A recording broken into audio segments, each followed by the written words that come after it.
صل على محمد وآل محمد اللهم صل على ಅಸ್ಸಲಾಮು ಅಲೈಕುಂ ವರಹಮತುಲ್ಲಾಹಿ ವಬರಕಾತು. ಬಿಸ್ಮಿಲ್ಲಾ ವಲ್ಹಮ್ದುಲಿಲ್ಲಾ ವಸ್ಸಲಾತು ವಸ್ಸಲಾಮು ಅಲಾ ಅಶ್ರಫಿಲ್ ಮುರ್ಸಲೀನ್ ವ ಅಲಾ ಆಲಿಹಿ ವಸ್ವಹ್ಬಿಹಿ ಅಜ್ಮഈನ್ ಅಮ್ಮಾ ಬಅದ್. ಇದನ್ನು ಮಾಡಿದರೆ ಅಲ್ಲಾಹನು ಹಾಗೂ ಜನರು ಸಹ ನಿಮ್ಮನ್ನು ಇಷ್ಟಪಡ್ತಾರೆ. ಅದು ಯಾವುದು ಎಂಬುದನ್ನು ಹದೀಸ್ ಮೂಲಕ ತಿಳಿಯೋಣ. ಇಮಾಮ್ ಇಬ್ನು ಮಾಜಾ ರಲಿಯಲ್ಲಾಹು ಅನ್ಹುರವರು ವರದಿ ಮಾಡಿದಂತಹ ಹದೀಸ್, ಸಅಲ್ ಇಬ್ನ್ ಸಅದ್ ಸಾಯಿದಿ ರಲಿಯಲ್ಲಾಹು ಅನ್ಹುರವರಿಂದ ನಿವೇದನೆ.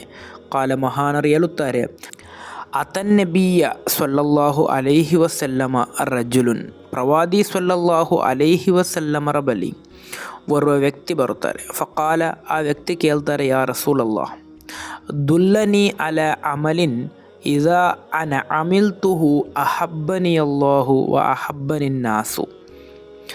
ನನಗೆ ಒಂದು ಕರ್ಮದ ಕುರಿತು ನೀವು ಹೇಳಿಕೊಡಬೇಕು. ಯಾವ ರೀತಿಯ ಕರ್ಮ ಎಂದರೆ, ಅದನ್ನು ನಾನು ಮಾಡುವುದಾದರೆ ಅಲ್ಲಾಹನು ಜನರೂ ಕೂಡ ನನ್ನನ್ನು ಇಷ್ಟಪಡಬೇಕು.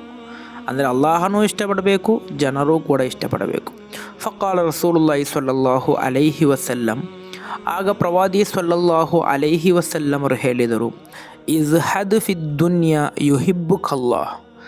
ಇಹಲೋಕದಲ್ಲಿ ನೀನೊಬ್ಬ ಜಾಹಿದಾಗಿ ಎಲ್ಲವನ್ನು ತ್ಯಜಿಸುವಂತಹ ಪರಿತ್ಯಾಗಿಯಾಗಿ ನೀನು ಜೀವಿಸುವುದಾದರೆ ಅಲ್ಲಾಹ ನಿನ್ನನ್ನು ಇಷ್ಟಪಡ್ತಾನೆ.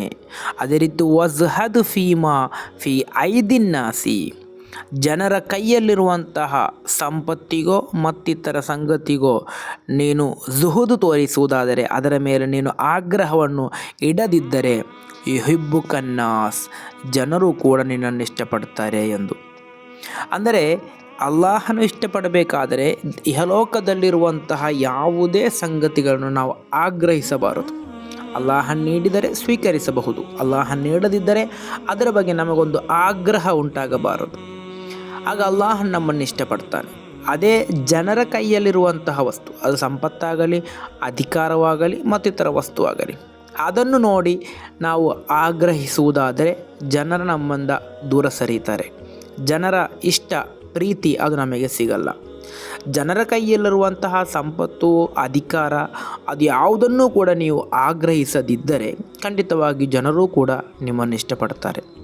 ಆದ್ದರಿಂದ ಇಹಲೋಕದಲ್ಲಿ ಜೀವಿಸುವಂತಹ ಸಂದರ್ಭದಲ್ಲಿ ನಾವೆಲ್ಲರೂ ಕೂಡ ಜಾಹಿದಾಗಿ ಜೀವಿಸಬೇಕು. ಎಲ್ಲವನ್ನೂ ತ್ಯಜಿಸುವಂತಹ ತ್ಯಾಗ ಮಾಡುವಂತಹ ವ್ಯಕ್ತಿಗಳಾಗಬೇಕು. ಆಗಲೇ ಅಲ್ಲಾಹನು ಜನರು ಕೂಡ ನಮ್ಮನ್ನು ಇಷ್ಟಪಡ್ತಾರೆ. ಮಾತ್ರವಲ್ಲ, ನಾವು ಜಾಹಿದಾಗಿ ಜೀವಿಸುವುದಾದರೆ ಅಲ್ಲಾಹನ್ ನಮಗೆ ಅವನ ಅನುಗ್ರಹವಾದಂತಹ ಸರ್ವ ಅನುಗ್ರಹವನ್ನು ನಮಗೆ ನೀಡಿ ಅನುಗ್ರಹಿಸುತ್ತಾನೆ. ಅದು ಸಂಪತ್ತಾಗಲಿ ಅಧಿಕಾರಗಳು ಎಲ್ಲವನ್ನೂ ಕೂಡ ನೀಡುತ್ತಾನೆ. ಆದರೆ ನಾವು ಮಾಡಬೇಕಾದುದು ನಾವು ಜಾಹಿದಾಗಿ ಎಲ್ಲವನ್ನು ತ್ಯಜಿಸುವಂತಹ ವ್ಯಕ್ತಿಗಳಾಗಿ ಜೀವಿಸಬೇಕು. ಅಲ್ಲಾಹನು ಆ ರೀತಿ ಜೀವಿಸಲು ನಮಗೆ ತೌಫೀಕ್ ನೀಡಿ ಅನುಗ್ರಹಿಸಲಿ. ಅಸ್ಸಲಾಮು ಅಲೈಕುಂ ವರಹಮತುಲ್ಲಾಹಿ ವಬರಕಾತು.